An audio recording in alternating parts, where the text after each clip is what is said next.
Saint-Gabriel in lane 1 from France.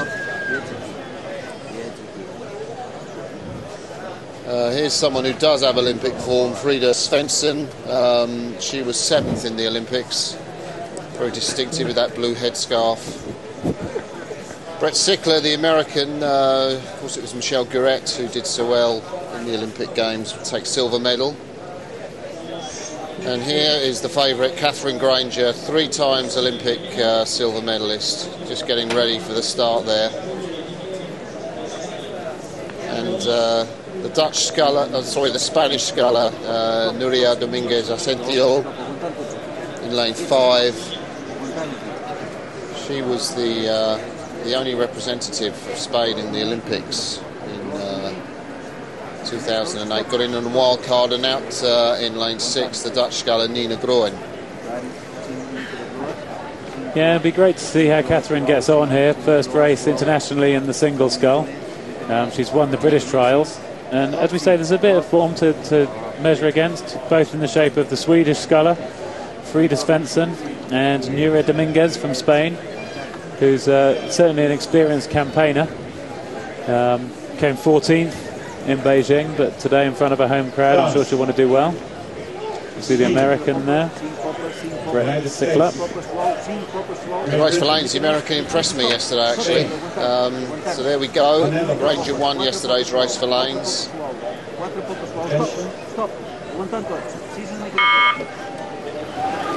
A squeezy start from all the scullers. This near lane, the Dutch Ninka Groen got off first. So we see Granger take it on out. I guess for me the big question is, and probably for Granger, is how fast is she going to be in the single scull this year? Yeah, like you say, she sat in the heart of the British women's quads, picked up 3 Olympic silver medals, and now there's a big question as to whether she can establish herself on the world scene as a single sculler and see if she can go one better. It'll be fantastic to see heading towards London in 2012. Well, she's such a dominant force in British women's rowing. I mean, she is the best British woman ever to have graced the water in the sport of rowing. Just an amazing record, and it's really that one Olympic gold medal that eludes her. Absolutely, she's even been made into a Henley Stewart now, so being recognised in every way in British rowing. Yeah, as we look at the early leader, Roxane Gabriel from the French team. New in this event this year, and showing early on, don't expect her to figure, but well, look at Granger dominating there.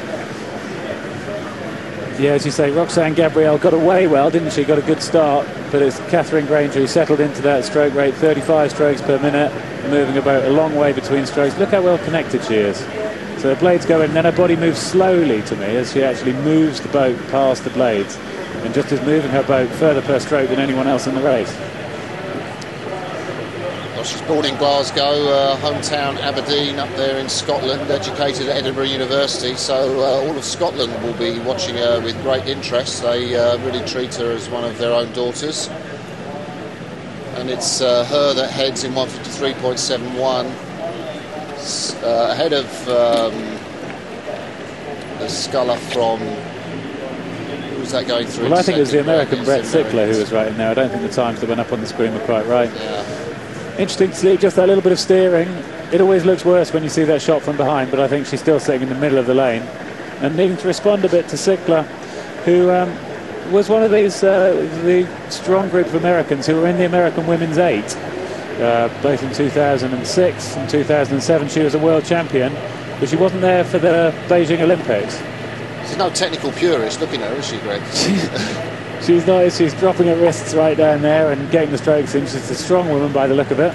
Yeah, they row out there with Tom Tahar in Princeton, and she's one of that group, and you know she's fantastically powerful, trained up, and she's going to harry Granger. But I would take Granger to move out on this. I mean, well, I think there's a smoothness about Granger and a connection about Granger that just looks like it's more sustainable to me. You've got her at 32 strokes per minute, and now she's just having to tough it out really through this middle 1,000 of the race.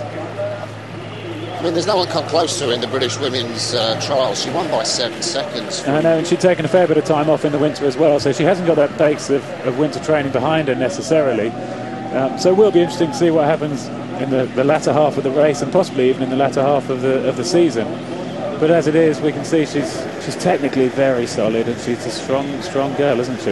Yeah, and you know, with a sculler like Svensson in the field, who does have that Olympic pedigree, it gives you a sort of gauge as to how she. I mean, I would have thought Granger might well be competitive up there for a medal this year, although.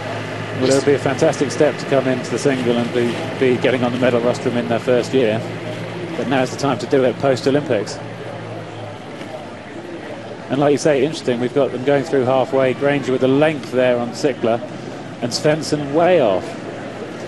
Yeah, well, it's funny, the form with single scullers. You never quite know if Svensson's on her Beijing form or what she's done since then. But what we do know is that Granger is looking really strong, really smooth, and she's probably paddling away into contention, I think, for, well, certainly the World Cup leaders bid, but I would say for a medal in the World Championships in this event. Yeah, that medal in the World Championships for a women's single would be a fantastic achievement, and would set her up if this is going to be her campaign. And we were speaking earlier about whether it's best for her to do the single, leave the double to Bevington and Vernon, and then establish a new quad. I mean, how difficult is it, Greg, to come out of a crew boat into a single scull? Well, of course, it was a transition that I made in 1997, coming out of a crew boat and into a single.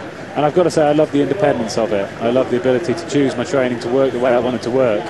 And I can see that Granger has maturity to be able to do it, and to still train hard, still do what she's good at, and play to her strengths as well as taking on her weaknesses. So we take a look at Nuria Dominguez here.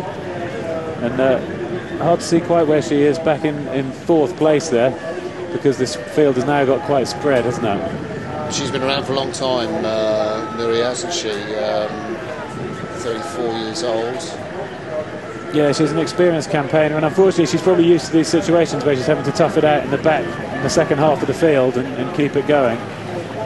As Granger continues, I think, just to inch away, and we still see that good solid technique. She gets locked up. Her back still not missing too much for me. She's getting in, she's then getting the blades connected and moving the boat through the water very effectively. And just, it's an inch a stroke, isn't it? It's an inch a stroke. She's moving away from the field. You know, listening to her talk, it's quite interesting, the psychology, because she's not putting herself in the frame to contend with medals. I mean, she's talking herself down, which may be very canny psychology, because she has studied, you know, the psychology of murderers and killers. So there's nothing she doesn't know about psychology, I guess. PhD in that. Yeah, and we see the race there for third place, and we've got the Nuria has moved up into third place ahead of Svensson, which she'll be pleased with, given that they must have contended against each other all the way up to the Beijing Games. Look at that, she's stretched it out now. It'll be interesting to compare the time close to the world record. We keep an eye on that, and her and Alan Campbell in the men's singles, just to see if we can sort of gauge, just on percentage times, how good Granger's performance is up against potentially the world's best, people like Karsten or Nikova, who's not here. Nat Kova, of course, in the Czech Republic, that very fast sculler. Anyone from China coming out, although they won't be at the World Championships this year, Greg. No, the Chinese won't be there, will they? Because they've got the Asian Games this year.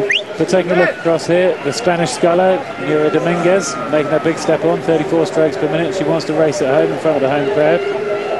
Certainly getting into the medal positions, and wondering whether in the last 250s they hit the red buoys, she'll have enough of a sprint to get stuck into Stickler. I mean, that would be great if you know, Spain pick up a medal in this event. I think after their sorry performances in the World Cups last year and the Olympics.